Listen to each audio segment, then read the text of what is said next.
Hi all, welcome and welcome back to my channel. If you've been following the Idaho 4 case, then you probably know that Brian Kohberger was sentenced to 4 consecutive life sentences in prison for the unalivings of Xana Kernodle, Ethan Chapin, Madison Mogen, and Kaylee Gonzalez. Shortly after the sentencing hearing, police held a press conference and announced that they would be making the police reports from the case public, along with other documents as they were released to be shared with the public. And they've released quite a few documents so far. So if you haven't had the chance to read them yet, or didn't even know they were released, I'm going to share some of them with you in this video. I'm going to share the reports from the officers who responded to the scene at the King Road house, so you can hear what they reported they found firsthand. But warning, some reports are graphic, and some of the details are hard to hear. And some of the information, including names, has been redacted. So instead of saying redacted 1,000 times, I'll just say blank to mean the word or words were redacted. Also, because we aren't allowed to say BLOOD on YouTube without being penalized for it, I will just say red fluid instead. That way I can just read through the reports without having to stop and spell words or explain too much. And one of the reports mixes Xana and Kaylee up initially, but then corrects it at the end. You'll know which one it is when you hear it. Let's get started. The first report is a general narrative outline by Sergeant Gunderson, stating the offense is homicide. The synopsis is Kaylee J. Gonzalez, Ethan J. Chapin, Xana A. Kernodle, and Madison M. Mogen were found deceased inside 1122 King Road. On November 13th of 2022, at approximately 11:56 hours, MPD officers responded to an unconscious call. The RP, later identified as blank, reported her roommate was passed out, not conscious, and not breathing. As I was preparing to leave the station, Officer Nunes, who was already on scene, advised of a likely homicide and asked for additional units. While I was en route, Officer Nunes advised he had located 2 additional victims. The victims were later identified as Kaylee J. Gonzalez, Ethan J. Chapin, Xana A. Kernodle, and Madison M. Mogen. Moscow EMS was asked to stage and not respond to the scene unless requested. Upon arrival, I saw Blank crouching near the entrance to 1122 King Road. Blank was in obvious emotional distress. I entered through the first floor door, which faces north towards the parking lot. I announced myself as Moscow police officer and heard Officer Nunes and Warner respond from upstairs. When I got to the second floor, I saw a female covered in red liquid in the bedroom on the northwest side of the second floor. I believed this female to be Xana. I looked inside the bedroom Xana was laying in, and it was obvious an intense struggle had occurred.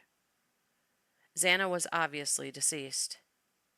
There was red blood smeared on various items in the room and all over the floor. There was red liquid cast off on the walls in various places, including above Xana's body. Xana was on her back on the floor in the center of the room with her head towards the west. Xana was in her underwear and a long-sleeved gray shirt. Both her shirt and underwear were covered in red liquid. Xana's face and body was covered in dried red liquid. I could see what appeared to be defensive knife wounds on Xana's hands. There was a deep gash on Xana's left hand between her pointer finger and thumb. A partially covered male was on the bed and also obviously deceased. I believe this male to be Ethan. The midsection of Ethan's body was covered with a blanket. Ethan's head wasn't visible and appeared to be between the bed and the south wall. There was some red liquid cast off and what appeared to be arterial red liquid spray above where Ethan's head was located. I proceeded upstairs to the third floor, where I met Officers Nunes and Warner. Officers Nunes and Warner advised the residence was clear of any additional people. There was a dog belonging to Kaylee in the third floor west bedroom, which has access to a third floor deck. The deck has no exterior access to the ground level. I asked Corporal Snyder to cordon off the area and Officer Nunes to start identifying the subjects that were on scene when he arrived. I asked Officer Warner to start a crime scene log at the front entrance. Once Officer Smith arrived on scene, I asked him to stand guard at the kitchen sliding door, which I later learned was ajar upon our arrival. On the third floor, I went to the southeast bedroom, where Officer Nunes and Warner advised they found two females, whom I believed to be Kaylee and Madison. Both females were obviously deceased. I observed Kaylee lying on the north side of the bed, and Madison on the south side of the bed, with their heads toward the east. Kaylee and Madison were covered by a pink blanket, which was covered in red liquid. There was a large pool of red liquid near Kaylee's midsection. There was red liquid cast off on the east and north walls above Kaylee and Madison. Madison appeared to be laying up against Kaylee. Madison had what appeared to be wounds to her forearm and hands. Madison had a gash under her right eye, which appeared to go from the corner of her eye to her nose. Kaylee was unrecognizable, as her facial structure was extremely damaged. I asked Officer Nunes to close the door to the bedroom so the dog did not try to disturb the scene. Other than that action, MPD patrol officers left the scene as it was found. I was later confirmed with Officer Nunes that no EMS personnel entered prior to my arrival. I contacted Captain Barrett and advised him of the situation. Captain Barrett said he would activate detectives and get more resources en route. Once Detective Sergeant Lawrence arrived on scene, he requested one of the responding patrol officers begin writing a search warrant, which was assigned to Officer Nunes. Corporal Snyder was assigned to take initial photos of the scene, while Officers Smith and Warner remained as security at both entrances. I collected the dog from the third floor and took it outside. LCSO Deputy Olson transported the dog to the Humane Society on my behalf. Officer Nunes was interviewing a large group of individuals which were associated with the residents. Officer Nunes asked that I finish getting contact information for the individuals. I contacted and later added the following names to this call: blank 1122 King Road residents, blank 1122 King Road resident, and followed by a lot of redacted names. Once those individuals' names were collected, they responded to the MPD to be interviewed by detectives. I assisted with a canvass of the area and was assigned the southernmost apartments at blank Queen Road. I contacted the residents following apartments, who claimed they didn't hear anything. Blank and blank attempted to contact at the following apartments with no response. Blank and blank, there is no apartment blank or blank. I remained associated with the call and assisted with scene security until approximately 1800 hours. This report has been given by Sergeant Gunderson. The next statement released was given by Officer Corbin Smith. The narrative is initial response and scene security. On November 13th of 2022, at about 1200 hours, I responded to 1122 King Road in reference to a possible homicide victims. Officer Nunes had arrived on scene and found a total of 4 deceased individuals. Officer Nunes informed other units he believed this to be a homicide. When I arrived, I entered the residence and went to the second floor. I observed a female wearing a sweatshirt and underwear laying in the middle of the bedroom floor covered in red fluid. I observed deep lacerations, indicative of defensive wounds on the female's hands. The female was surrounded by red fluid on the floor. I observed a male laying on the bed. The male appeared to have suffered from stab wounds and a laceration to the neck. The male was covered in red fluid, and the bedding around him was soaked in red fluid. In a third-floor bedroom, I observed two females laying in bed, which appeared to have been stabbed to death.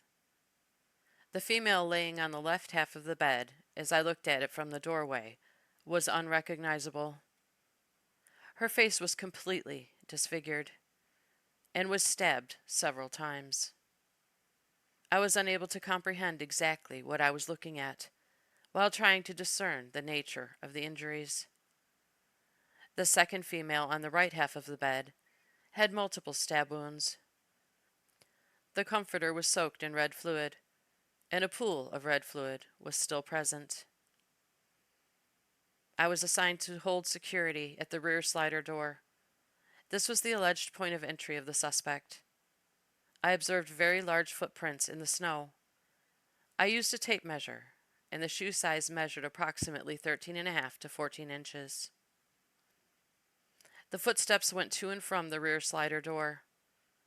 I observed the trail of footsteps head away from the slider door, then turn right around the stump in the backyard and lead toward the front of the house.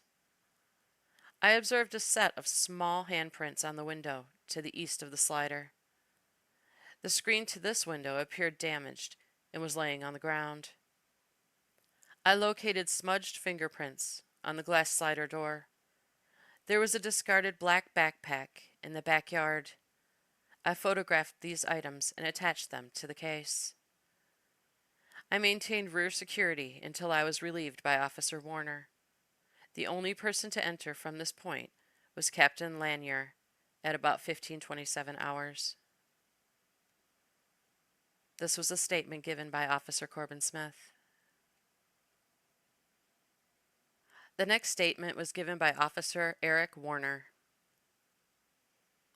The narrative was initial response, clearing home, and interview with blank.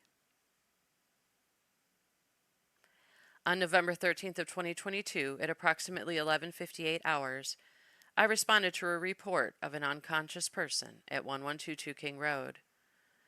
Dispatch advised a female was passed out from an intoxication and not waking up. Dispatch advised there was a male seen in the room with the female last night.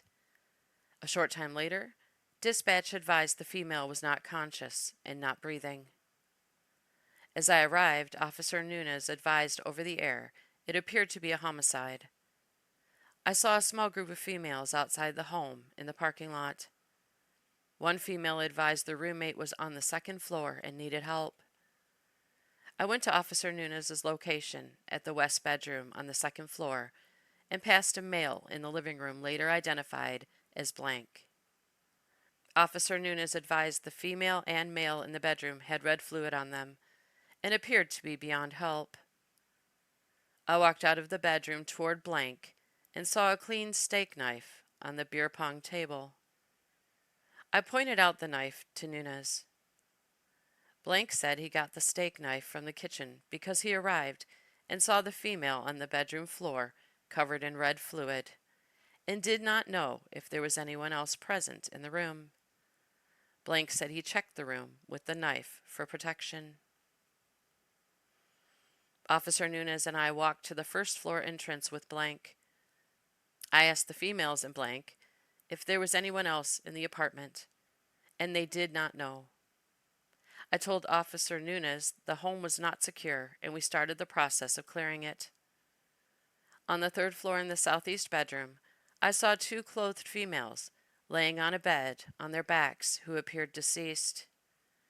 One female on the left side of the bed, in relation to the bedroom door, had an extreme amount of lacerations to her face and upper body, which made her unrecognizable.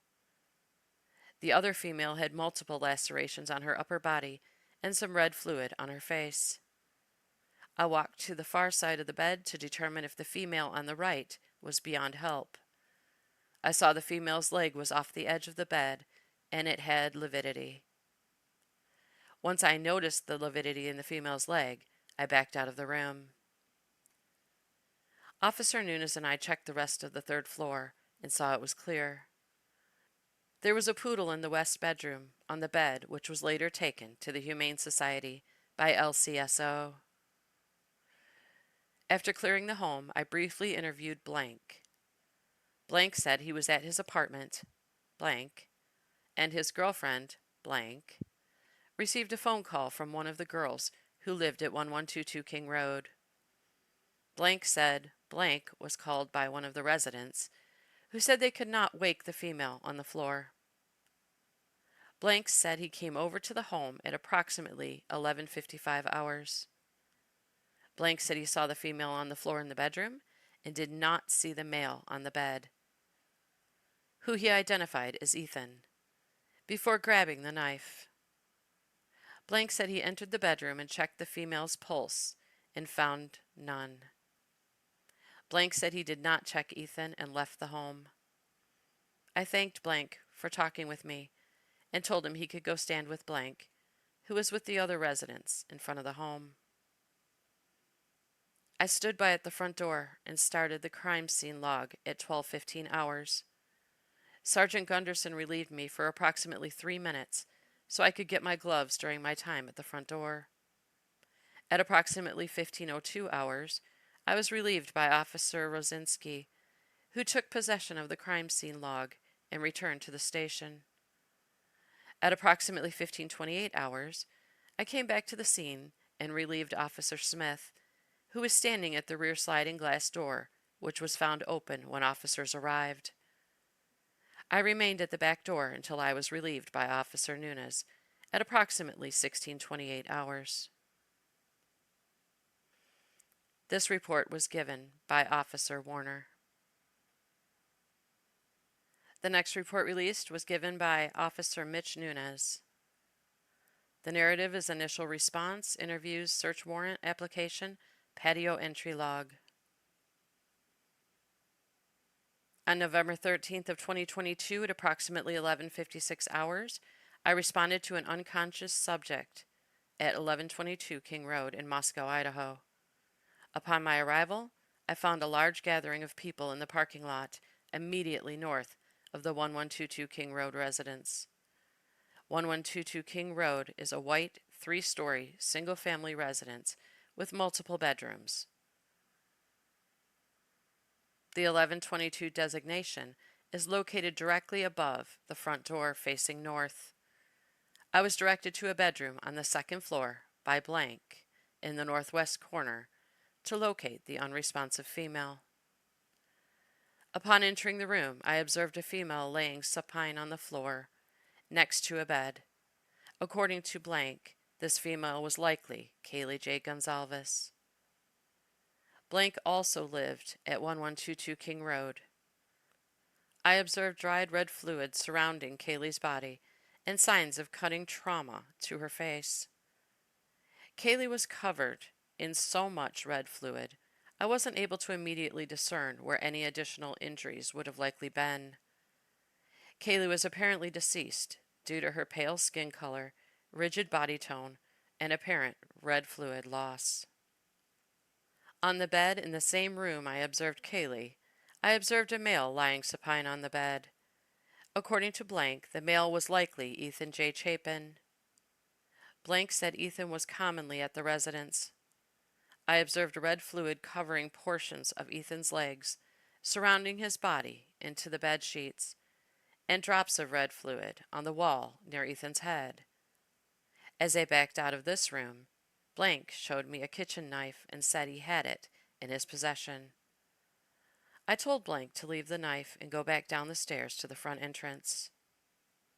Officer Warner and I moved to visually clear the residence for any suspects or additional victims on the third floor. Officer Warner and I found 2 additional apparently deceased females, both laying supine on a bed. This bedroom was on the southwest corner of the third floor.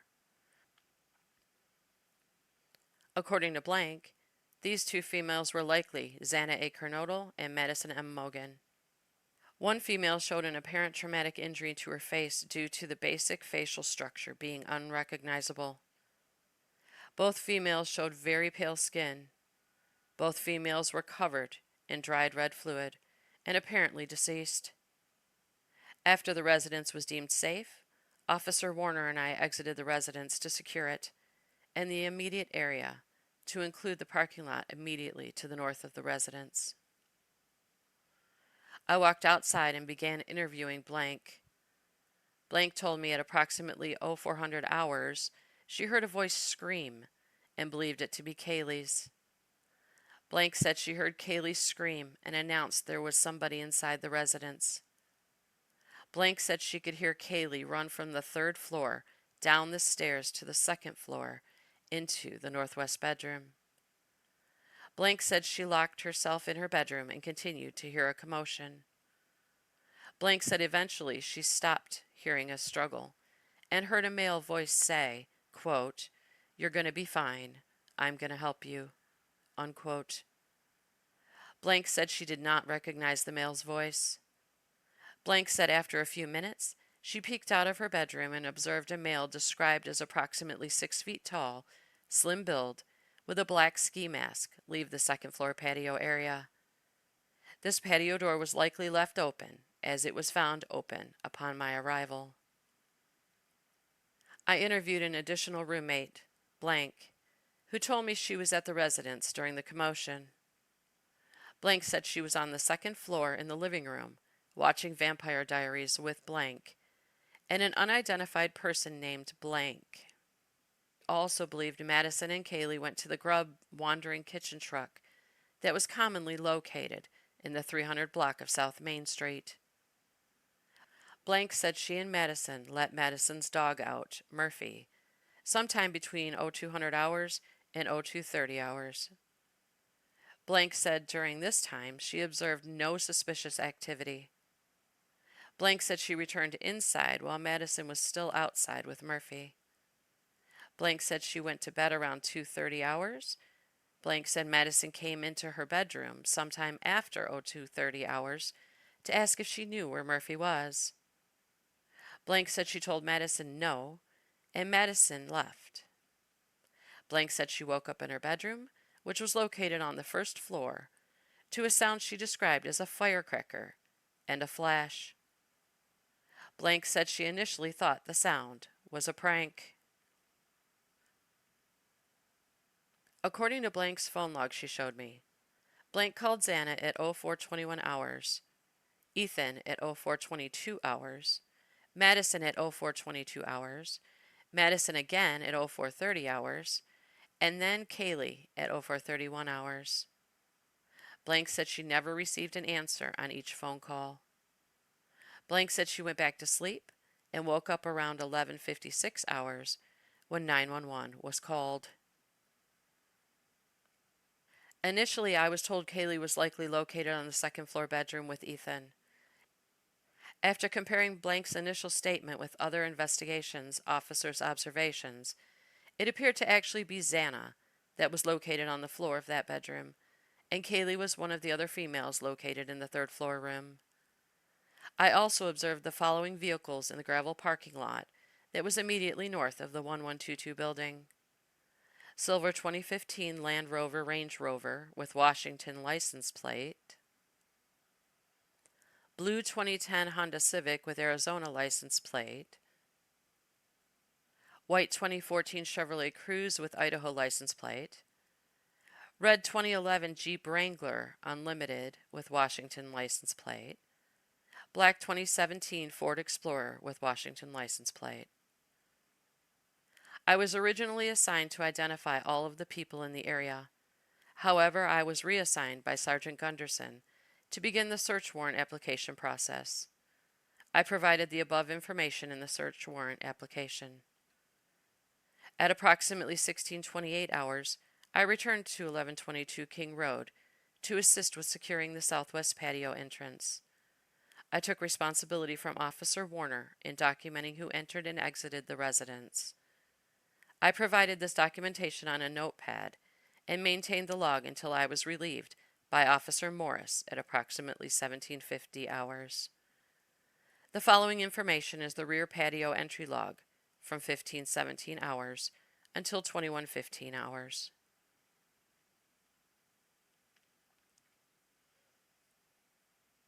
I'm going to skip over that part. This report was given by Officer Nunes. This next report was given by Officer Ryan Snyder. The narrative: Corporal Ryan Snyder, initial response and canvas interviews. On 11/13/2022, at about 1200 hours, I responded to 1122 King Road for the report of an unresponsive subject. Upon my arrival, I noticed there were several college-age subjects out front of the address. I was directed to use police caution tape to cordon off the crime scene. As I was working around the residence, I noticed that the back door was open, and there were footprints in the snow coming from the back door on the back porch. Officer Smith took photos of these prints with a measuring tape. He watched the backyard area to make sure no one else came into the area. I noticed there were a few footprints that left toward the west of the backyard. This portion of the backyard is connected to two other residences, 1118 King Road and 1126 King Road, both directly to the west. The footprints appeared to lead west toward King Road between the residences, but I was unable to see where the footprints went after the yards connected due to the amount of rock landscaping. I also was unable to discern how old these prints were. There had not been recent snowfall.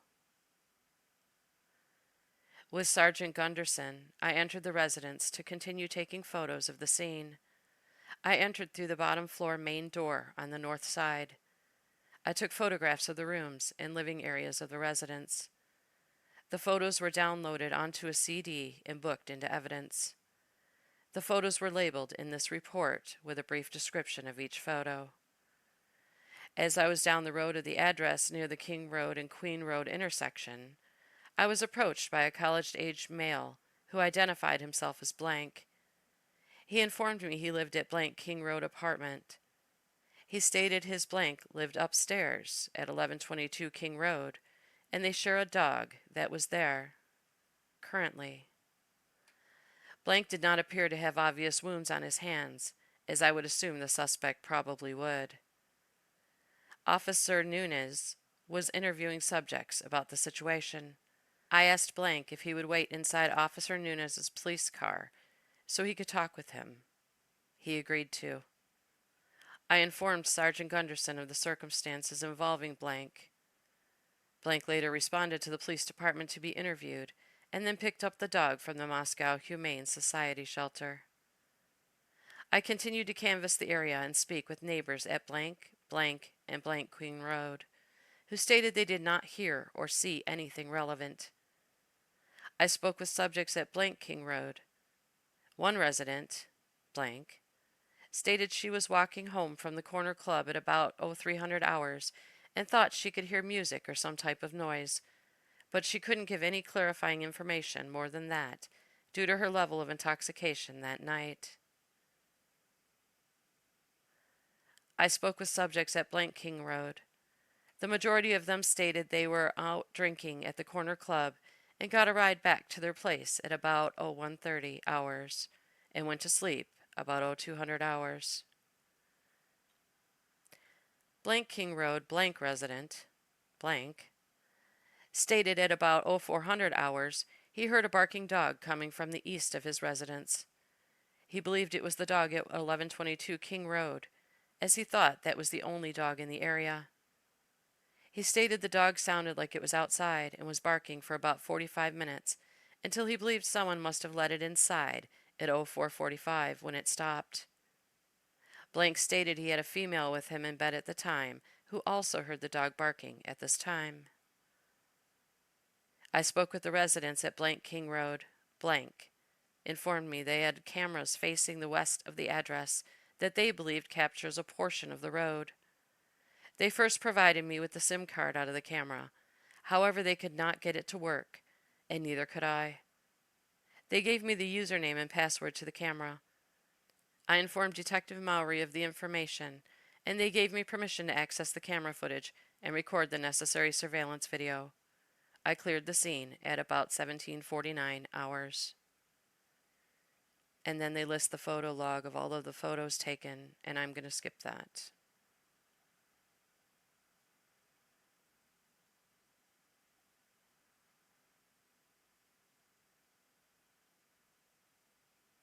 This report was given by Officer Snyder. The next report was given by Captain Anthony Dallinger. On November 13th, 2022, at approximately 12:53 hours, I arrived on scene at 1122 King Road and spoke with Sergeant Gunderson and Sergeant Lawrence, who gave me a brief overview of the information gathered at that time. Sergeant Lawrence informed me the Idaho State Police were going to assist in the investigation and were organizing to respond to the scene. Sergeant Lawrence responded to the police department to begin interviews. I remained on scene on the perimeter awaiting further information. Approximately 1 hour later, a male approached the scene and began speaking with Sergeant Gunderson. The male was identified as Blank. I overheard Blank state his daughter lived in the 1122 King Road, and he had been trying to get in touch with her, but was unsuccessful.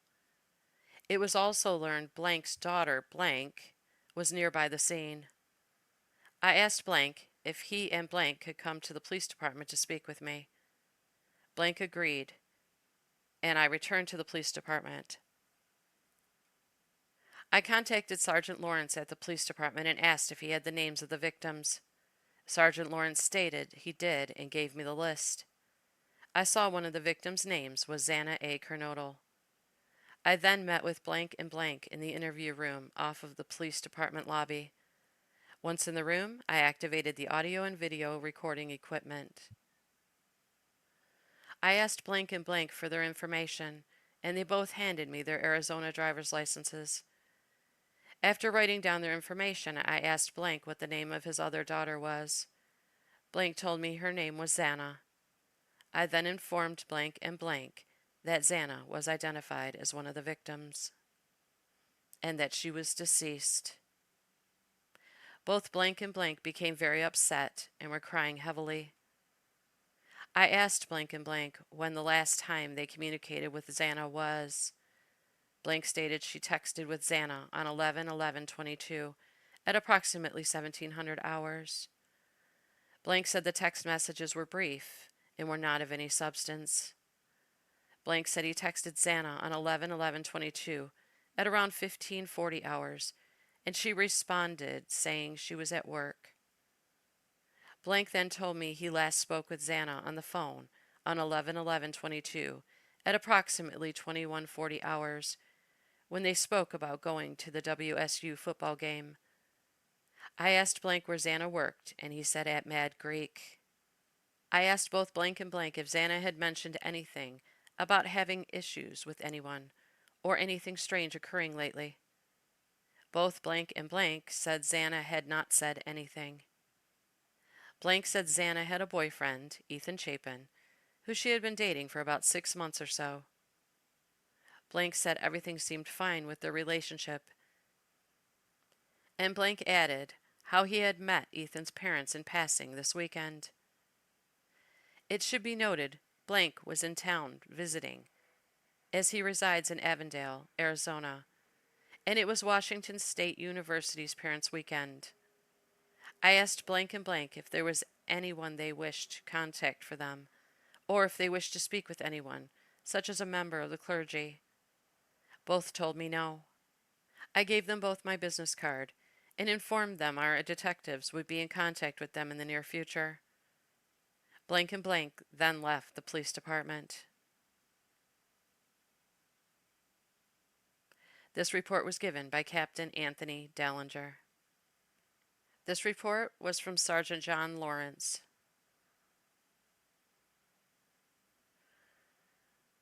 On November 13th, 2022, at about 1200 hours, Captain Barrett called me and informed me there had been multiple victims of a homicide located in a residence on King Road. and requested all available detectives.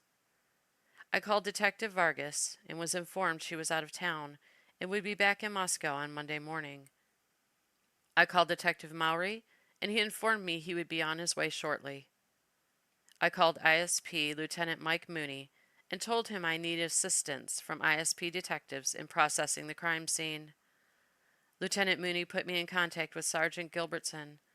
I briefed Sergeant Gilbertson on what I knew, and he told me he would start to assemble his team. I responded to the scene where I met with Sergeant Gunderson.